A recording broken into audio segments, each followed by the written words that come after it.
আজকের ভিডিওতে আমরা এক্সপ্লেন করতে যাচ্ছি 2014 সালে মুক্তিপ্রাপ্ত একটি অনন্য সিনেমা ডাইভারজেন্ট নিয়ে। এটি মূলত একটি সায়েন্স ফিকশন সার্ভাইভাল ফিল্ম, যেখানে একটি অদ্ভুত ভবিষ্যৎ পৃথিবী চিত্রিত হয়েছে।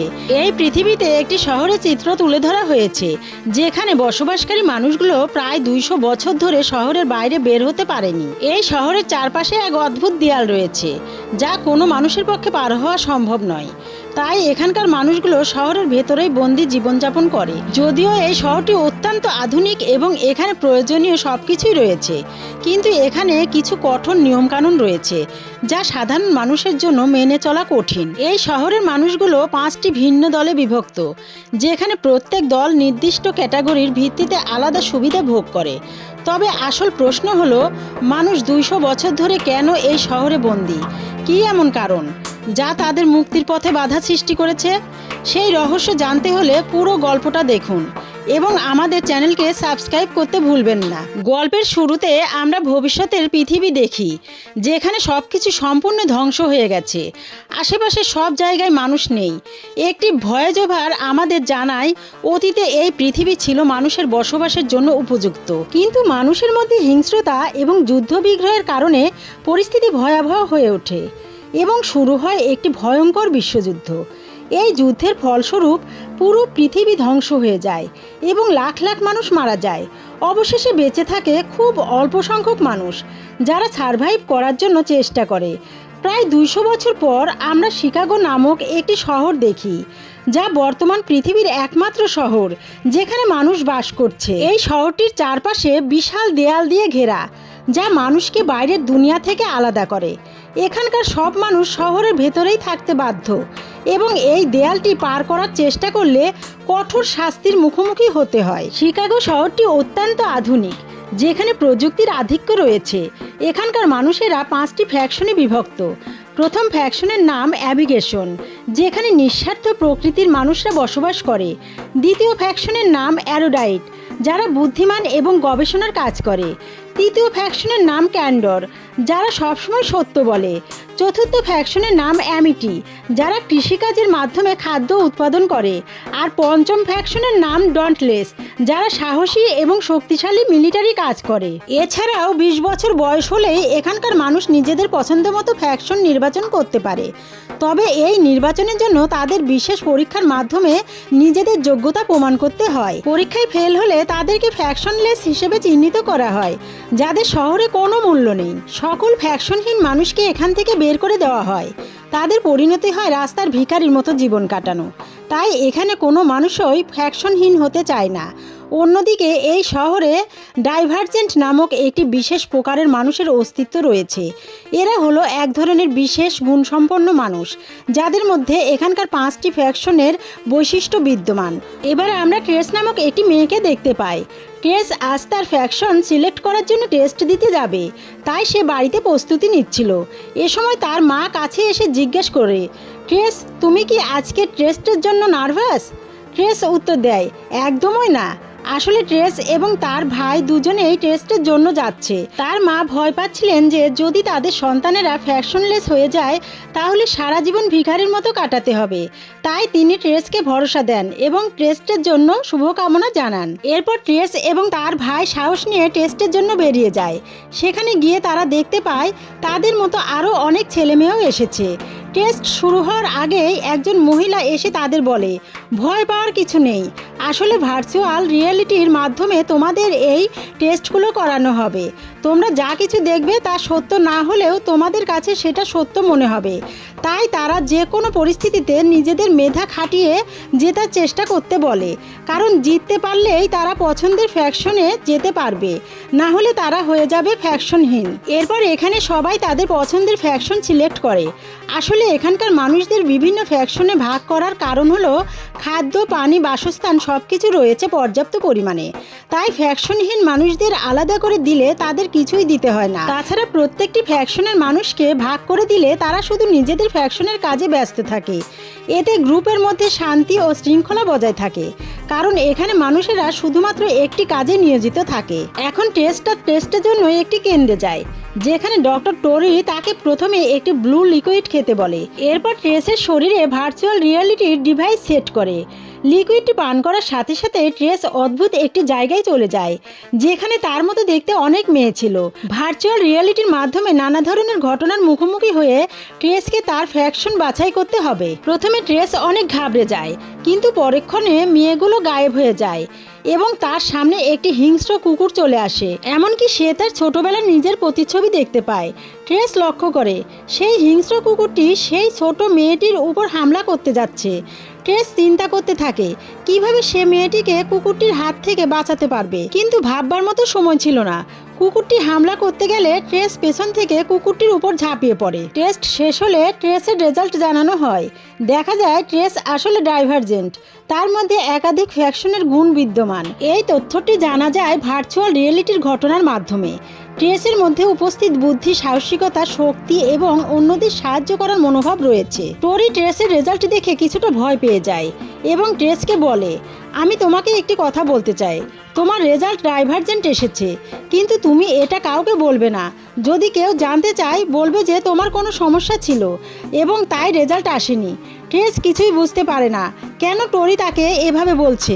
এরপর ট্রেস বাড়িতে ফিরে যায় এবং রাতে তার মা বাবা রেজাল্ট জানতে চান। ট্রেস তাদের বলে যে টেস্টের সময় তার মাথা ঘুরছিল। কিছুদিন পর তাকে আবার টেস্ট করতে বলা হয়। এরপর ট্রেসের বাবা জানায় যে অ্যারোডাইট ফ্যাকশনের সদস্যরা এখন খুব চালাক এবং কঠোর হয়ে উঠেছে। তারা ধীরে ধীরে বাকি ফ্যাকশনের উপর প্রভাব বিস্তার করতে চাইছে। তাই তাকে বোঝানোর চেষ্টা করা হয় যে কোন ফ্যাকশনটি সিলেক্ট করা উচিত। পরের দিন ছিল ফ্যাকশন সিলেকশনের দিন, যাকে বলা হয় চুজিং সেরেমনি। ট্রেস তার পরিবার নিয়ে সেখানে যায়। সেখানে 5টি ফ্যাকশনের গ্রুপ ছিল এবং প্রত্যেকটির লিডারও উপস্থিত ছিল।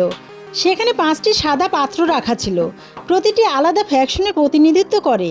প্রতিটি পাত্রে ছিল বিভিন্ন উপাদান, একটিতে পানি, অন্যটিতে মাটি, আরেকটিতে কয়লা এবং বাকি দুটোই পাথর ও কাঁচ। প্রত্যেককে তাদের পছন্দের ফ্যাকশনের জন্য 1 ফোঁটা ব্লাড দিতে হবে। ট্রেস তার গতকালের টেস্টের রেজাল্ট নিয়ে চিন্তিত ছিল। যখন তার পালা আসে, সে চিন্তা না করে কয়লার পাত্রে ব্লাড দেয়, যা ডন্টলেস ফ্যাকশনের প্রতিনিধিত্ব করে। এ দৃশ্য দেখে তার মা বাবা অবাক হয়ে যায়, কারণ তারা জানতো যে ডন্টলেস ফ্যাকশনের সদস্য হতে গেলে প্রচুর সাহস ও শক্তি প্রয়োজন। কিন্তু ছোটবেলা থেকেই ট্রেসের পছন্দ ছিল ডন্টলেস, কারণ সে নিজেকে সাহসী ও শক্তিশালী মনে করত। ট্রেসের ভাই অ্যারোডাইট ফ্যাকশন সিলেক্ট করে, যেখানে শিক্ষিত ও বুদ্ধিমান মানুষরা কাজ করে। সবার সিলেকশনের পর তাদের প্রশিক্ষণের জন্য নিয়ে যাওয়া হয়। ডন্টলেস গ্রুপটি 2টো ভাগে বিভক্ত ছিল। একদিকে ছিল লিডার এরিক, অন্যদিকে ফোর। ট্রেস 4-এর গ্রুপে ছিল। প্রশিক্ষণের প্রথম দিন থেকেই ট্রেসের পারফরমেন্স খারাপ হতে শুরু করে এবং দ্রুত তার র্যাঙ্ক নিচে চলে যায়, যা তাকে হতাশায় ফেলে দেয়। একদিন ফোর ট্রেসের নাম জানতে চাইলে সে নিজেকে ট্রিস বলে পরিচয় দেয়, যাতে সে তার পরিচয় গোপন রাখতে পারে। যদিও ট্রিসের পারফরমেন্স খারাপ ছিল, ফোর তার মধ্যে সম্ভাবনা দেখছিল এবং তাকে সহায়তা করতে চাইল। ফোরের সহায়তায় ট্রেস কৌশল শিখতে চায়, কিন্তু একদিন তার প্রতিযোগীর সঙ্গে লড়াইয়ের সময় সে মার খায় এবং কোনো আঘাতও করতে পারে না। এই পরাজয়ে সে লজ্জিত হয়ে পড়ে এবং আরও হতাশ হয়ে যায়। তবে তার নতুন বন্ধুদের সহায়তায় ট্রেস আবার সাহস পায় এবং তারা সবাই মিলে শহরের বিভিন্ন জায়গায় ঘুরতে বের হয়। তারা একসঙ্গে ট্যাটুও করায়, যা ট্রেসের মন ভালো করে দেয়। কিন্তু তাদের ট্যাটু করানো মহিলা টোরি ট্রেসকে এড়িয়ে চলছিল, যদিও সে কেন তা করছে ট্রেস নিজেও জানতো না। পরের দিন ট্রেস সকালবেলা উঠে কঠোর পরিশ্রম শুরু করে। ফোর তাকে প্রতিপক্ষের মোকাবেলার জন্য কিছু কৌশল শিখিয়ে দেয়। একই দিনে ক্রিস্টিনা ও মুলিনের মধ্যে একটি ফাইট হয়, যেখানে ক্রিস্টিনা মুলিনকে পরাজিত করে। এরিক মুলিনকে দোষারোপ করে এবং তাকে চরমভাবে অপমান করে, যা ট্রেসের কাছে অগ্রহণযোগ্য লাগে। ট্রেস এরিককে তিরস্কার করে এবং এরিক প্রতিশোধ নিতে ট্রেসের বিরুদ্ধে পিটারকে ফাইটে পাঠায়। ট্রেস পিটারকে হারায় এবং এরিক তাকে ডন্টলেস ফ্যাকশন থেকে বের করে দেয়। ট্রেস হতাশ হলেও হাল ছাড়ে না। সে ট্রেনের পেছনে দৌড়াতে শুরু করে এবং ফোর তাকে সাহায্য করে। ফোরের সহায়তায় ট্রেস আবার ডন্টলেস ফ্যাকশনে ফিরতে সক্ষম হয়। পরবর্তী দিন ফোর ও এরিকের টিমের মধ্যে একটি প্রতিযোগিতা অনুষ্ঠিত হয়, যেখানে একটি বিশেষ ফ্ল্যাগ খুঁজে বের করতে হয়। ট্রেসের নেতৃত্বে তারা উঁচু স্থানে উঠে ফ্ল্যাগটি খুঁজে বের করতে সক্ষম হয় এবং তাদের টিম বিজয়ী হয়। এই সাফল্যের কারণে ট্রেসের র্যাঙ্ক বেড়ে যায়। এরপর ট্রেসের মায়ের সামনে ট্রেসের ডাইভারজেন্ট হওয়ার বিষয়টিও সামনে আসে। তিনি জানতে চান ট্রেস ঠিক আছে কিনা এবং ডাইভারজেন্ট হওয়ার কথা শুনে ভয় পেয়ে যান। তিনি তাকে সতর্ক করেন যেন এই তথ্য কাউকে না জানায়। ট্রেস ডাইভারজেন্ট হওয়ার বিষয়টি জানার পর ভীত হয়ে পড়ে এবং সাবধান থাকার সিদ্ধান্ত নেয়। ট্রেনিংয়ে গিয়ে সে ট্রেস 2-তে উত্তীর্ণ হয়, যেখানে ভার্চুয়াল রিয়েলিটিতে বিপজ্জনক পরিস্থিতির সম্মুখীন হতে হয়। সেখানে প্রবেশ করে ট্রেস হঠাৎ কাকের আক্রমণের শিকার হয়, কিন্তু সে নিজেকে শান্ত রাখার চেষ্টা করে। সে জানে এটি কেবল একটি কল্পনার জগৎ, তাই কোনো মতে সে এই কল্পনার জগৎ থেকে বের হয়ে অন্য এক কল্পনার জগতে চলে আসে, যেখানে ট্রেস নিজেকে একটি বিশাল কাঁচের বক্সের মধ্যে আবিষ্কার করে, যেখানে উপরে পানি পড়ছে এবং বাক্সটি ধীরে ধীরে পূর্ণ হয়ে যাচ্ছে। তার বন্ধুরা তার এই অবস্থায় হাসছে এবং সে গ্লাসের মধ্যে নিজের প্রতিচ্ছবি দেখে বুঝতে পারে গ্লাসটি পাতলা এবং সে সহজেই এটি ভেঙে বেরিয়ে আসতে পারে। এই ভাবনায় সে গ্লাসটি ভেঙে বেরিয়ে আসে এবং বাস্তব জগতে ফিরে আসে। ট্রেসের চিন্তাভাবনা ছিল অন্যরকম, কারণ সে সবসময় সাধারণের তুলনায় ভিন্নভাবে চিন্তা করে। ভার্চুয়াল জগতের ভয়াবহতা মনে রেখেও সে সাহসীভাবে বের হয়ে আসে। ফোর ট্রেসের এই দ্রুত সাফল্যে অবাক হয়ে যায়। সে জানতে চায় ট্রেসের অ্যাপটিটিউড টেস্টের ফলাফল কী ছিল। ট্রেস জানায় তার ফলাফল অ্যাভিগেশন এসেছে, কিন্তু ফোর বিশ্বাস করতে পারছে না। ট্রেস তখন টরি নামক মেয়েটির কাছে যায়, যিনি তার ফ্যাকশন টেস্টের সময় সাহায্য করেছিলেন। টরি ট্রেসকে তার ভাইয়ের গল্প জানায়, যিনি ডাইভারজেন্ট ছিলেন এবং পরে মারা যান। টরি বুঝতে পারে তার ভাইয়ের মৃত্যু মূলত ডাইভারজেন্ট হওয়ার কারণে। এখন টরি যতজনকে ডাইভারজেন্ট হিসেবে চিনে তাদের সবাইকে সাবধান করে দেয়, যাতে তারা এই তথ্য কাউকে না জানায়। শহরের নিয়ম অনুযায়ী ডাইভারজেন্টদের মৃত্যু নিশ্চিত করা হচ্ছে।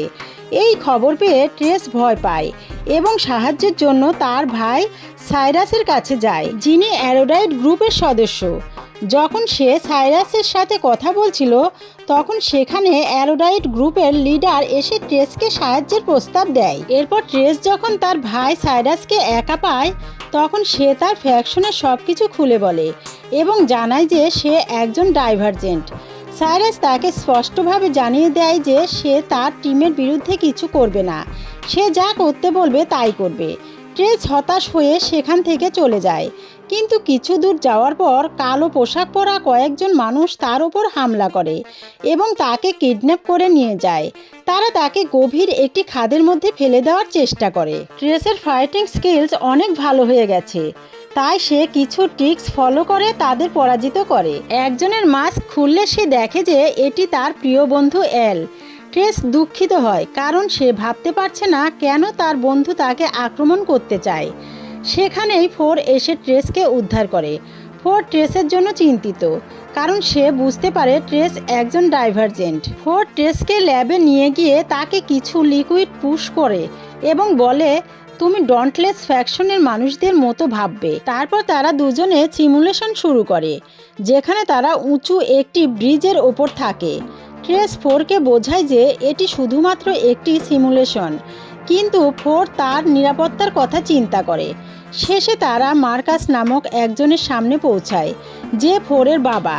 ট্রেস জানতে পারে যে মার্কাসও একজন ডাইভারজেন্ট। তারা সিমুলেশন থেকে বেরিয়ে আসে এবং দেখতে পায় অ্যারোডাইট ফ্যাকশনের সদস্যরা মানুষদের মাইন্ড কন্ট্রোলের সিরাম লোড করছে।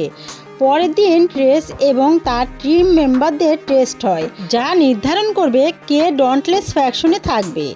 ট্রেস তার ইমোশন নিয়ন্ত্রণে রেখে সাহসীভাবে সমস্ত টাস্ক সম্পন্ন করে এবং অবশেষে তাকে ডন্টলেস ফ্যাকশনে নেওয়া হয়। কিছুদিন পর ট্রেস লক্ষ্য করে ডন্টলেসের সদস্যদের গলায় ট্র্যাকিং ডিভাইস লাগানো হচ্ছে। এর মাধ্যমে অ্যারোডাইট ফ্যাকশন তাদের কন্ট্রোল নিয়ে ফেলে। এরপর ডন্টলেস গ্রুপের সদস্যদেরকে অ্যারোডাইট ফ্যাকশনের মানুষরা মাইন্ড কন্ট্রোলের মাধ্যমে এভিগেশন ফ্যাকশনের ওপর হামলা চালানোর নির্দেশ দেয়। যেহেতু ট্রেস এবং ফোর ডাইভারজেন্ট, তারা মাইন্ড কন্ট্রোলের আওতায় আসেনি, তবে তারা প্রহরীদের সন্দেহ এড়াতে নিয়ন্ত্রণাধীন হওয়ার ভান করে। এরিক তাদের ধরাপড়া নিয়ে সন্দেহ করে এবং তাদের সরাসরি জেনির কাছে নিয়ে যায়। জেনি বুঝতে পারে ফোর অ্যাভিগেশন ফ্যাকশনের নেতা মার্কাসের ছেলে এবং তাদের উপর মাইন্ড কন্ট্রোল কাজ করছে না। ফলে সে ফোরকে তাদের বিশেষ ল্যাবে পাঠায় এবং ট্রেসকে মেরে ফেলার আদেশ দেয়। ঠিক এ সময় ট্রেসের মা এসে তাকে বাঁচিয়ে নেন। পালানোর সময় তার মা গুলিবিদ্ধ হয়ে মারা যান। অন্যদিকে ফোরের বাবাকেও হত্যা করা হয়। ফোরের ওপর বিশেষ এক ধরনের তরল প্রয়োগ করে তাকে নিয়ন্ত্রণে নেওয়া হয় এবং তাকে ট্রেসকে হত্যা করার নির্দেশ দেওয়া হয়। ফোর ট্রেসকে আক্রমণ করে, তবে ট্রেস তার চোখের দিকে তাকিয়ে তাকে হুঁশ ফিরিয়ে আনার চেষ্টা করে। শেষমেশ ফোর নিজের নিয়ন্ত্রণ ফিরে পায় এবং জেনিকে আক্রমণ করে। ফোর জেনির ওপর তরল প্রয়োগ করে, যা তাকে তাদের নিয়ন্ত্রণে নিয়ে আসে। ফোর জেনিকে নির্দেশ দেয় ট্র্যাকিং সিস্টেম ধ্বংস করতে, যা অ্যারোডাইট ফ্যাকশন ব্যবহার করে সবাইকে নিয়ন্ত্রণ করছিল। জেনি বাধ্য হয়ে সিস্টেম ধ্বংস করে এবং সবার নিয়ন্ত্রণ ভেঙে যায়। ফোর তখন তার বাবাকে জীবিত দেখে স্বস্তি পায়। তবে ডন্টলেস গ্রুপের হামলায় শহরের অর্ধেক মানুষ মারা গেছে এবং শহরটি প্রায় ধ্বংস হয়ে গেছে।